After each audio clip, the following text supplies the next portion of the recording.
नमस्कार, मैं हूं कल्पिता और आप सभी का स्वागत है हमारे कार्यक्रम में जिसका नाम है क्या करे क्या ना करे। दोस्तों, कई बार हमें कई सारी चीजों की क्रेविंग्स हो जाती है। ये क्रेविंग्स हेल्दी है या अनहेल्दी, ये हमें पता नहीं चलता। और अगर ये अनहेल्दी क्रेविंग्स बढ़ जाए तो हम बहुत सारी परेशानियों का शिकार हो सकते हैं। इसी बारे में चर्चा करने के लिए आज हमसे जुड़ रही है डॉक्टर सोनिया। तो चलिए उनका स्वागत करते हैं और एपिसोड की शुरुआत करते हैं। वेलकम डॉक्टर सोनिया, आपका हमारे क्या करे क्या ना करे के मंच पर बहुत बहुत स्वागत है। जी, नमस्कार। जी डॉक्टर, आज हम बात कर रहे हैं अनहेल्दी क्रेविंग्स के बारे में। इसके बारे में जानने से पहले मैं आपसे ये पूछना चाहूंगी कि हमें आखिर क्रेविंग्स क्यों होती है। क्रेविंग्स खाने के लिए किसी भी चीज़ का होना 2 चीज़ों पे डिपेंड करता है। हम्म। हमारे पास अलग-अलग टेस्ट बड्स हैं, किसी को मीठा पसंद है, किसी को नमकीन पसंद है, किसी को बिटर टेस्ट पसंद है, किसी को खट्टा पसंद है। तो ये तो एक इंडिविजुअलाइज़ेशन होता है, पर्सन टू पर्सन वैरी करता है। ये चीज़ें हम्म। नेचुरल है, गॉड गिफ्टेड होती हैं। किसी का टेस्ट कुछ चीज़ों के लिए ज़्यादा डेवलप्ड होता है, तो उनकी क्रेविंग होती है कि मुझे खट्टा पसंद है, मुझे मीठा पसंद है। लेकिन कुछ चीज़ इससे रिलेटेड ये भी होती है कि आपका एक एरिया वाइज़ अगर हम देखें तो जो फूड आप कंज़्यूम कर रहे होते हैं, उसके लिए एक टेस्ट डेवलप हो जाता है। फॉर एग्ज़ाम्पल अगर कोई नॉन वेजिटेरियन है तो उसको नॉन वेज खाने के लिए शुरू से आदत है तो उसके टेस्ट बड्स को वो बहुत अच्छा लगने लगता है। जी। तो जब भी वो खाएगा तो उसको धीरे-धीरे उस चीज़ की आदत पड़ जाती है।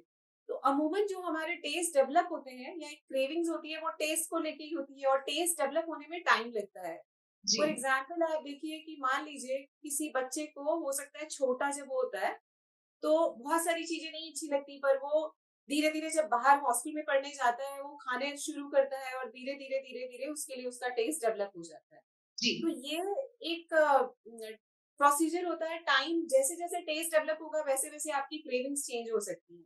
जी। तो ये एक नेचुरल लाइफ में ये हम सबके साथ आपने महसूस किया होगा कि आप किसी दूसरे को नहीं पसंद आ रहा, पर वही चीज़ आप 2-3 बार जब यूज़ करते हैं तो धीरे-धीरे आपके टेस्ट बड्स स्टिम्युलेट होने लगते हैं और आपका उसके लिए टेस्ट और रुझान डेवलप होने लगता है। तो जी। जैसे-जैसे टेस्ट डेवलप होगा क्रेविंग्स ऑटोमैटिकली चेंज हो जाती है। और फिर कुछ पर्सन टू पर्सन है क्योंकि हम सब अलग होते हैं और एक तो है कि हमारा रहन-सहन, खाना-पीना ये थोड़ा फैमिली से भी तय किया जाता है और जी। दूसरा ये भी होता है कि इंडिविजुअलाइज़्ड भी रहता है, पर्सन टू पर्सन। किसी को आपके परिवार में ही बहुत ज़्यादा खट्टा पसंद हो सकता है, किसी को मीठा पसंद हो सकता है। तो ये नेचुरल क्रेविंग्स में आता है, इसके लिए किसी भी तरीके की कोई बीमारी या कोई ऐसा समझने की ज़रूरत नहीं है। ये नेचुरल इफ़ेक्ट है बॉडी का जो आपको देखने को मिलता है। जी डॉक्टर, ऐसा कहा जाता है कि हमें जो क्रेविंग्स होती है इसका मतलब हमारी बॉडी हमसे कुछ डिमांड कर रही है। तो हमारी क्रेविंग्स अच्छी हो या बुरी, हमें वो पूरी करनी चाहिए या नहीं करनी चाहिए। जी, इसके बारे में मैं आपको बताऊँगी कि क्रेविंग्स की बात जब चल रही है, तो जब तक नेचुरल क्रेविंग है, तब तक तो बहुत अच्छा है। नेचुरल क्रेविंग का मतलब है कि अ, नेचर के अकॉर्डिंग जैसे गर्मी है, तो आपको ठंडी चीज़ें अच्छी लगनी चाहिए।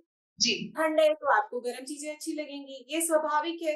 नेचर जिस तरीके से आपका बदलता है, उस तरीके से आपकी डिमांड्स होती है बॉडी की। तो ये नेचुरल क्रेविंग के लिए कुछ सोचना नहीं चाहिए। आपको भी पता है कि जैसे आप देखिए गर्मी जैसे-जैसे शुरू है, अभी मस्क मेलन हो गए, चाहे आपके तरबूज हो गए, लोग खूब खाना पसंद करेंगे। क्योंकि वाटर इंटेक भी लोगों को चाहिए और हाइड्रेशन चाहिए।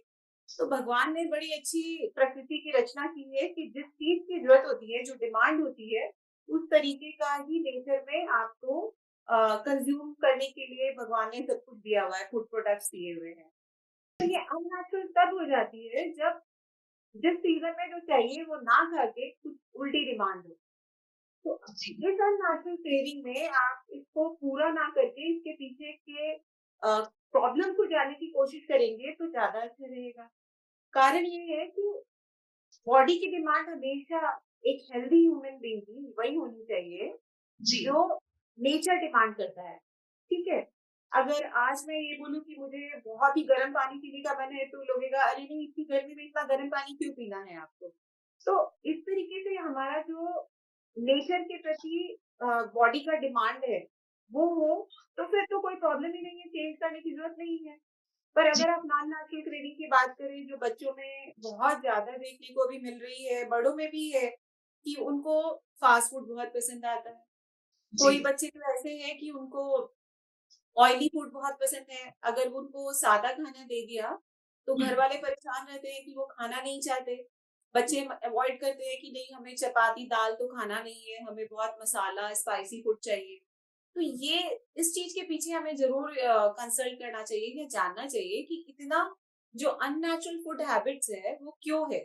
क्योंकि इनडायरेक्टली वो आपकी हेल्थ को इफ़ेक्ट कर सकता है। तो बिल्कुल। ये अननेचुरल हैबिट को कभी भी आपको मोटिवेट नहीं करना चाहिए, ना अपनी बॉडी के लिए, ना ही बच्चों में। जी। डॉक्टर, ये तो अननेचुरल क्रेविंग्स के बारे में आपके आपने बताया। ऐसी भी कई क्रेविंग्स होती है जैसे कि हमें मिट्टी खाने का मन करता हो या फिर चॉक खाने का मन करता हो। तो ये जो क्रेविंग्स है ये हमारे शरीर में क्यों पैदा होती है? देखिए, इसमें 2 चीज़ें हैं। अ, अननेचुरल क्रेविंग 2 टाइप की होती है। एक तो आपका जो फास्ट फूड वगैरह का आज ट्रेंड चल रहा है, क्योंकि बहुत ही पैलेटेबल चीज़ें होती हैं और बच्चों को बहुत पसंद आने लगती हैं, वो खाने लगते हैं। और अगर इसके उल्टा घर वाले अगर ये बोलते हैं या पेरेंट्स ये बोलते हैं कि बेटा कुछ फल खा लो, तो वो अवॉइड करेंगे, कभी भी नहीं खाना चाहेंगे। तो यहाँ भी हमें सोचना पड़ता है कि कहीं न कहीं कोई पैरासाइट या वर्म इन्फेस्टेशन है जो अंदर से ये क्रेविंग क्रिएट कर रहा है। जी, दूसरा है कि craving for indigestible things. Indigestible things में है, जैसे आपने अभी पूछा मुझसे कि मट्टी हो गई, चॉक हो गया, चारकोल हो गया, कुछ लोगों को तो चूना खाने का मन होता है। हुँ, जो ये पेंट वगैरह में जाते हैं, कई ये दीवालों को भी कई लोग उसमें से ना छोटे बच्चे मट्टी निकाल-निकाल के खाते हैं। जी, ये डेफिशिएंसी डिजीज़ेज़ में आ सकती हैं, कि प्रेगनेंसी में भी कई लोगों को मैंने देखा है, हमारे पास आते हैं काफ़ी पेशेंट्स कि हमें बहुत मट्टी खाने की इच्छा हो रही है।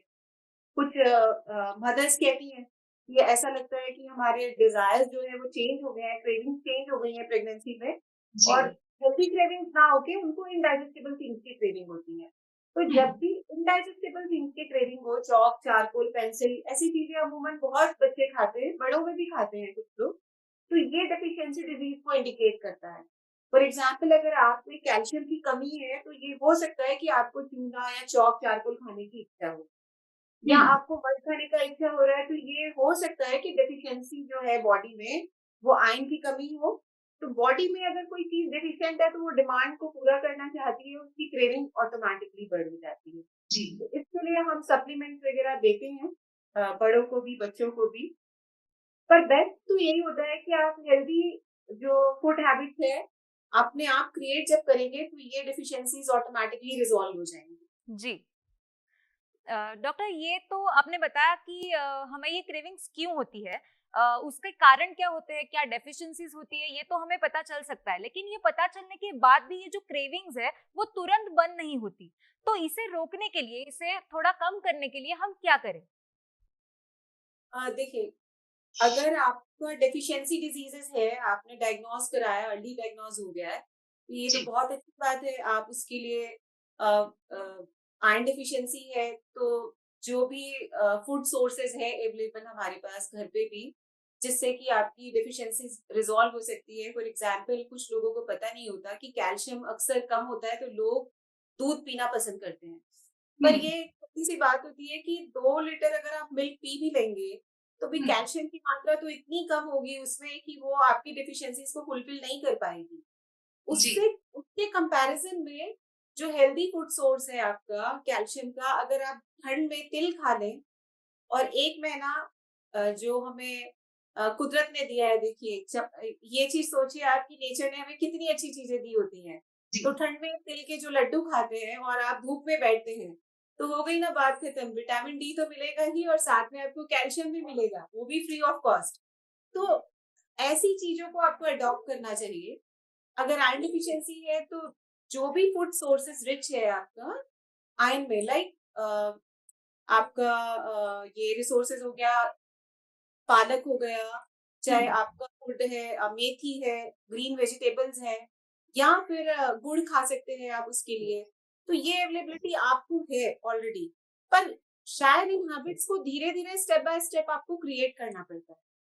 बिल्कुल। और दूसरा एक और मैं बताना चाहूंगी कि जो बच्चे खाना नहीं खाते, ये हमारे पास सबसे बड़ी प्रॉब्लम आती है, समस्या आती है कि हर घर में ये एक बहुत समस्या है छोटे बच्चों को लेके कि मेरा बच्चा खाना ही नहीं खाना चाहता, ये कुरकुरे चिप्स ऐसी चीजों को प्रेफर करता है। तो ये एक अलग चीज है, ये डेफिशिएंसी नहीं है, ये जो उसकी क्रेविंग है ये अननेचुरल क्रेविंग का रीजन है कि फ्लोरा इज अनहेल्दी। अनहेल्दी मतलब हो सकता है कि छोटे बच्चों में, क्योंकि वॉर्म इन्फेस्टेशन बहुत जल्दी हो जाता है, हम्म। अब वो वॉर्म इन्फेस्टेशन है तो वॉर्म्स की क्रेविंग क्या होगी, वो एसिडिक फूड डिमांड करेंगे आपकी बॉडी में। हम्म। तो आप बच्चे को इच्छा होती रहेगी बार बार कि मैं एसिडिक फूड का कंजम्पशन करूं, तो वो बार बार छोड़ के भागेगा घर के खाने को कि मुझे बाजार से ये स्पाइसी फूड ले दो, मुझे कुरकुरे ले दो। पेरेंट्स सोचते हैं कि पता नहीं कुछ एपेटाइजर दे देते हैं उनको, क्योंकि वो तो इग्नोरेंट है, उनको नहीं पता कि अंदर क्या हो रहा है। जी। तो इसीलिए हम लोग कुछ ऐसी होम रेसिपीज बताते हैं बच्चों के लिए भी, और मैं सबको बताना भी चाहूंगी ये जो भी दर्शक हमें देख रहे हैं, कि अगर आप पैरासाइट के दुश्मन है तो दो तीन बहुत अच्छे दुश्मन है, जैसे गार्लिक है, तो ये आप बच्चों को किसी भी रेसिपी में डाल के दीजिए। लहसुन आप कंज्यूम करिए, कभी भी वॉर्म इन्फेस्टेशन मिनिमम हो जाएगा, नहीं होंगे जल्दी। अगर आप डाइट में कुछ सीड्स ऐड कर लेते हैं, स्पेशली जैसे आपका ये सनफ्लावर सीड्स वगैरह होते हैं, तो जी। ये अगर आप उनको दे देंगे एक चम्मच सुबह सुबह सीड्स मिक्स करके, तो वो कभी भी उनके ये फ्लोरा में पैरासाइट्स नहीं होंगे। ऑटोमेटिकली होगा क्या कि बच्चा हेल्दी फूड की तरफ ऑटोमेटिकली डाइवर्ट हो जाएगा। जी। उसको उतना जितना होता है ना कि इरेसिस्टिबल, या आपको देखते ही मन करता है कि नहीं मुझे कुरकुरे ही चाहिए, वो इच्छा खत्म हो जाएगी। डिमांड तो करेगा लेकिन वो क्या मिनिमम हो जाएगा उसका डिमांड, और उसका जो अट्रैक्शन है वो नेचुरल डाइट की तरफ आकर्षित होने लगेगा। अपने आप ही उसका रुझान जो है अच्छे खाने की तरफ होने लगेगा। जी। मैम, जैसे कि आपने बताया कि हमें जो क्रेविंग्स होती है वो किसी डेफिशिएंसी की वजह से हो सकती है। हम बड़ों को तो समझ में आ जाता है, लेकिन बच्चों के बारे में कई बार पेरेंट्स को भी पता नहीं चलता कि हमें जो क्रेविंग्स हो रही है वो हेल्दी है, हमारे बच्चों को जो क्रेविंग्स हो रही है वो हेल्दी है या अनहेल्दी है। तो इसके लक्षण क्या होते हैं और इसे किस तरह से डायग्नोस करना जरूरी होता है? देखिए, अगर कोई बच्चा एपेटाइट कम है और बिल्कुल बाहर की चीजें ही खाना चाह रहा है, तो इसका मतलब अमूमन कुछ कम से कम देखिए 50 साइंस एंड सिम्टम्स ऐसे हैं जो वॉर्म इन्फेस्टेशन जिनका कारण है। वॉर्म हम्म। इन्फेस्टेशन एक मेजर कॉज है छोटे बच्चों में, क्योंकि वो स्कूल जाते हैं और अक्सर आपने देखा होगा कि वो थोड़ा बार बार हैंड वॉश करना ऐसी हैबिट्स में नहीं होता, वो डेस्क वगैरह पे स्कूल की जो होती है ना उस पे हाथ लगा लेते हैं और फिर वही हाथ अपने मुंह में लगाते हैं। या फिर आपका जो थोड़ी अनहाइजीनिक कंडीशंस की वजह से हो सकता है। तो अमूमन छोटे बच्चों में बहुत जल्दी वॉर्म इन्फेस्टेशन होता है, और वॉर्म इन्फेस्टेशन वाले बच्चों को अननेचुरल चीजें खाने की बहुत ज्यादा इच्छा होगी। या तो उनको बेकरी प्रोडक्ट्स बहुत होंगे, कुछ बच्चे आपने देखा होगा केक पेस्ट्रीज बहुत खाना चाहते हैं, जी। बेकरी प्रोडक्ट्स में उनका इंटरेस्ट बहुत होगा। या फिर बहुत ही स्पाइसी फूड, छोटा बच्चा रहेगा, आपको आश्चर्य होगा देख के कि इतना स्पाइसेस ऐड करके खाएगा। तो ये एक इंडिकेशन है कि कहीं न कहीं ये जो डाइट है बिल्कुल अननेचुरल है, और इसका आप डायग्नोसिस करवा सकते हैं, किसी डॉक्टर के पास भी दिखा सकते हैं। जी। हालाँकि स्टूल एग्ज़ामिनेशन तो बहुत लेटर स्टेज पे होता है, पर इनके और भी कुछ लक्षण होते हैं, जैसे दाँत रात में किटकिटाता है छोटा बच्चा, या बहुत ज़्यादा सलाइवेशन होता है, माउथ से सलाइवेशन हो रहा है, राल टपकती है जिसको बोलते हैं छोटे समय बच्चों की। तो वो आप देख सकते हैं। कुछ बच्चे बेड वेटिंग करते हैं, मतलब 9-10 साल के हो जाएँगे लेकिन रात में यूरिन पास हो जाता है, बेड वेटिंग हो जाती है। तो वो एक वॉर्म इन्फेस्टेशन का लक्षण होता है। तो इन सब के लिए अगर हम डीवॉर्मिंग करें, और वो डीवॉर्मिंग भी कैसी होनी चाहिए जो फ्लोरा को हेल्दी करे, क्योंकि डीवॉर्मिंग भी अलग-अलग तरीके की होती है। एक होता है आपने एक कोई वर्मीफ्यूज दे दिया, या वर्मीसाइडल जो मार्केट में मिलता है जेंटल टैबलेट वगैरह, या फार्मेसी से जो भी एलोपैथिक मेडिसिन ले लेते हैं। पर ये टाइम बीइंग के लिए उसने क्या किया, उस वॉर्म्स अभी जो थे डेवलप हुए थे उसको निकाल दिया बॉडी से, पर हेल्दी नहीं किया फ्लोरा को। तो हेल्दी फ्लोरा कैसे करना है वो एक बहुत अहम बात है, वो हर पेरेंट्स को पता होना चाहिए जी इसीलिए हमें ट्रीटमेंट भी कैसा लेना है, नेचुरल ट्रीटमेंट लेना है, अननेचुरल ट्रीटमेंट नहीं लेना है। मीन्स जी कोई डीवॉर्मिंग के लिए भी हमें कोई केमिकल का उपयोग नहीं करना है, बल्कि हमें कुछ ऐसे मेडिकेशंस की तरफ जाना है, ऑल्टरनेटिव थेरेपीज की तरफ जाना है। एज अ होम्योपैथ ऑल्सो मैं भी सजेस्ट करूंगी आप होम्योपैथी ले, नहीं तो आप डीवॉर्मिंग जो है ऑल्टरनेटिव मेडिसिन के थ्रू करें, चाहे आयुर्वेदा के थ्रू कीजिए, होम्योपैथी के थ्रू कीजिए। केमिकल इंड्यूस करके डीवॉर्मिंग करना अगेन एक अननेचुरल हैबिट क्रिएट करना है। तो क्या होगा, आपका फ्लोरा तो हेल्दी हुआ नहीं। और हम ये मानते हैं नेचुरल हीलिंग की तरफ जब हम जाएंगे कि अगर फ्लोरा हेल्दी है, तो हेल्दी फ्लोरा तो पैरासाइट्स के लिए बना ही नहीं हुआ। तो ऑटोमेटिकली जब किसी बच्चे का फ्लोरा इतना हेल्दी होगा, तो उसमें आप सोचिए कि वॉर्म कैसे आएंगे, आएंगे ही नहीं, वो छोड़ के खुद ब खुद भाग जाएंगे, they will leave the body. तो हमें वॉर्म्स को भगाना नहीं है, हमें फ्लोरा को हेल्दी करना है। तो जी यहाँ पे ये रोल आता है लाइफ थेरेपीज का, ऑल्टरनेटिव मेडिसिन का। जो हम आयुर्वेदा की तरफ जाते हैं या होम्योपैथी की तरफ जाते हैं, तो ये सबसे बेस्ट ट्रीटमेंट्स होते हैं। हमें कभी भी डीवॉर्मिंग नहीं करनी है बच्चों को। जी,